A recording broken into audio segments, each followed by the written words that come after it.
going to introduce our panel, and then we'll have you introduce yourself and your teacher.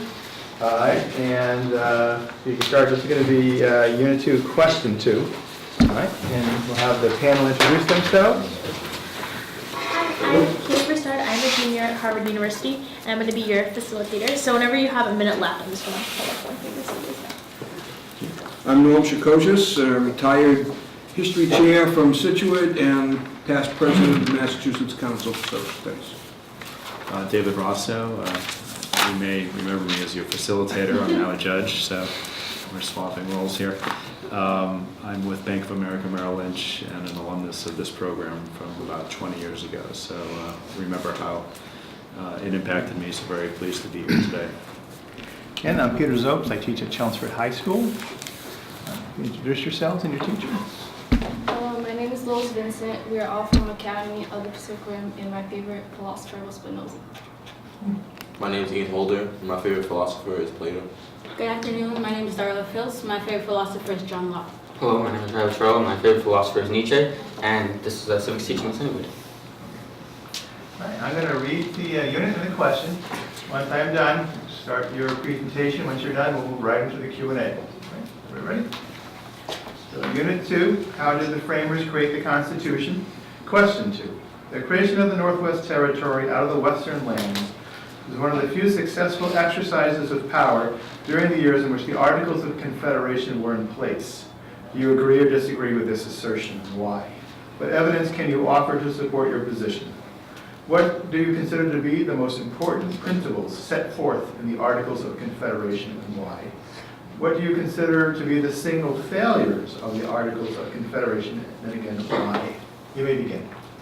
While the Articles of Confederation were an overall failure because of the lack of strong central government, the Northwest Ordinance and the creation of the Northwest Territories were one of the few successes because They allowed the U.S. to expand north. they enhanced ideas of civic virtue. They set the groundwork for individual rights. And they protected liberty. The Northwest Ordinance was one of the most important exercises of power underneath the Articles of Confederation, in part because it led to the American principles of expansion and capitalism. Manifest destiny and the drive to extend and enhance America's political, social, and economic influences planted the seed for westward expansion in the late 1800s through the Louisiana Purchase and the Mexican-American War, leading to the creation of the Transcontinental Railroad in the Market Revolution, strengthening capitalism and inspiring innovation. One of the most important principles that is protected in the Northwest Ordinance is civic virtue because it is a necessary precondition to popular sovereignty and function of a democratic republic. Article 3 of the Northwest Ordinance states, religion, morality, and knowledge being necessary to good government and the happiness of mankind. Schools and the means of education shall forever be encouraged. Religion and education would enhance commitment to the common good and inform citizens about rights, such as those protected by the First and/or Eighth Amendment, so they could make appropriate decisions in jury trials. And the legacy of this principle is evident in the First Amendment, which protects freedom of speech, press, and religion. The more people learn and read about different ideas, the more enlightened and capable of self-government they become. The natural rights philosophy of the Northwest Ordinance set precedent for the Bill of Rights and the Constitution. Many of the ideas set forth in the Northwest Ordinance of 1787, such as habeas corpus, religious tolerance, and the ban on cruel and unusual punishment, can be found in the first 10 amendments. The ban on slavery in the Northwest Territory was ahead of its time. The provision that there should be neither slavery nor involuntary servitude in the said territory foreshadowed the abolition movement and popular sovereignty in regards to regulation of slavery, later seen by the Missouri Compromise of 1820 and the 13th Amendment. Therefore, we agree that the Northwest Ordinance was in fact one of the most few successful exercises of power under the Articles of Confederation. Despite limited success, the main cause of the Articles of Confederation's ineffectiveness stemmed from a lack of a strong central government and equal suffrage. The most important failure was that most of the governmental power was given to the states and not to the federal government. As seen in Article 2, which states that each state retains its sovereignty, freedom, and independence in every power, jurisdiction, and right, demonstrating how the government could pass laws but they could not enforce them. In Federalist 21, Hamilton argued the United States, as now composed, have no power to exact obedience or punish disobedience to their resolutions. which led to events like Shays Rebellion, and forced the federal government to fix this weakness by creating the Supremacy Clause in Article 6, Clause 2 of the Constitution in order to empower the federal government over the states. Another example of the Article's failures is in the Article 5, which states, "One state shall have one vote." For example, in 1780, Virginia had over 10 times the number of votes as Delaware, yet each state only received one vote in Congress. In Federalist Paper 22, Hamilton argued, "Every idea, proportion, every rule of fair representation conspired to condemn a principle which gives Rhode Island an equal weight in the scale of power of Massachusetts. Large states and small states have the same voting power, even though large states had a greater population, violating the constitutional principle of state sovereignty." The Northwest Territory symbolizes the American dream because it offered the freedom of new beginnings, equal opportunity, and the rights of individuals and expansive capitalism. Overall, the Articles of Confederation failed because they did not achieve an equal balance between national and state government. Thank you. We're going to move right into the Q&A. Okay, first question. The Northwest Ordinance is often considered to be the most lasting and important achievement of the government under the Articles. Why is that? I feel like one reason for that is the progression it had with it, because with the Northwest Ordinance came the idea of education in the Northwest Territories, religion, and with these came, because with education comes the importance, because it leads to, it like promotes civic virtue and popular sovereignty to the people, because with education comes learning, and with learning comes individuals' ideas, and with that comes the idea of like civic virtue, and that's necessary for like jury trials. Today, you see that people, if they didn't know like what was going on, like with their natural rights and the Constitution, then they wouldn't be able to successfully participate in this like civic community. And because of this, with the idea of education being flowed through and such an important principle with the Northwest Ordinance, it's such a lasting idea today. Adding on to my colleague, I feel as if the Northwest Ordinance was one of the long-lasting events that happened in history due to the fact that it expanded north. And I think that it still lasts with us today because the whole idea of expanding north has to do with the common good. Because when they expanded north, it helped the country as a whole, not just individual people. Also, Okay, go ahead. the Northwest Ordinance helped preserve individual rights through rights in the Constitution and the Bill of Rights, such as habeas corpus, no cruel and unusual punishment, and no excessive bills and fines and bills are echoed in our the Northwest Ordinance set a precedence for those individual rights. I agree with my colleague Darla. I think that expanding north helped our economy really well. Like the creation of the transcontinental railroads, it expanded trade throughout the United States, and it boosted our economy to and it made us who we are today. You've already pointed out many reasons for the Article's bit of its success, or in the way of precedent, and for its failures. We've been using the term in some of the other groups that the Articles were a necessary failure. Would you agree with that, and why? That the Articles of Confederation were a necessary failure? I would agree that they were a necessary failure because if we didn't see all the negative effects that the Articles brought, then we wouldn't have had the Constitutional Convention, and we wouldn't have changed all the cracks of the Articles of Confederation, and we wouldn't have the strong government as we do today. I agree with my colleague because with the failure of the Articles of Confederation, which was we the states, led to the idea of we the people. And like my colleague said earlier, she said that with the state ratifying conventions, it led to this idea of the people finally having a say in government, because it was the people that came to these state ratifying conventions and said, no, we're not doing we the states, we're doing we the people, because we the people have the power and we the people need representation in government. And because of this, it led to the country that we have today that's so powerful, and it has this idea that the people are the basis of the government. Without the people, you don't have a strong government, because government is supposed to do what is right for the people, and that's why the Articles of Confederation was a necessary failure. I think, when I listen to the group, you generally saying the Northwest Ordinance was helpful to the country at that time, or to the colonies at that time.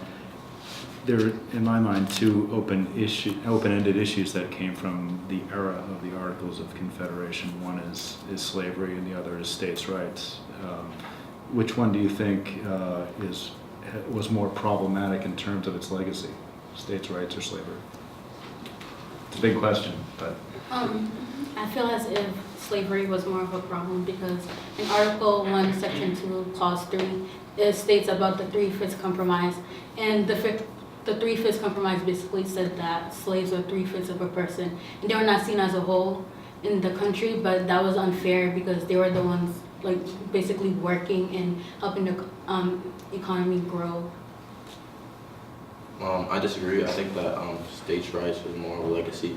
I think that states having more power than the federal government was why the Articles of Confederation failed, and like, yeah. To continue on the point of my colleague Ian, the Articles of Confederation failed because state government had so much power, and then with the failures of the Articles of Confederation came this idea that the national government had to have, I feel like today has this, even though we say it's very balanced, I feel like the national government has more power over the state government for these failures, because with state government comes this like inability for trade to happen like properly in my eyes, like because state governments have will clash and they have different ideas about what's best for the state, and because of this I feel like when that's like states' rights today and like state governments don't have as much power today because of this issue of the Articles of Confederation failing, and that's why we have such a powerful and strong national government. And I feel like if the Articles of Confederation didn't fail as badly as they did, then it would be more of a balance and we wouldn't see this kind of one-sided power. I would have to disagree that with the point that the states But go ahead, finish your that state doesn't have like a lot of rights. I think it's really flexible. Like states are able to have different laws in each country, like gay marriage laws, and like Colorado has like laws to legalize marijuana, and they have different it's really flexible. Thank you very much.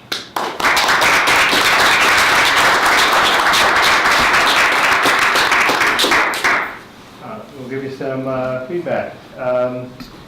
The second time I heard you, and I'm impressed. Well-structured presentation, and that certainly is something I know because when I taught it, it's hard on students.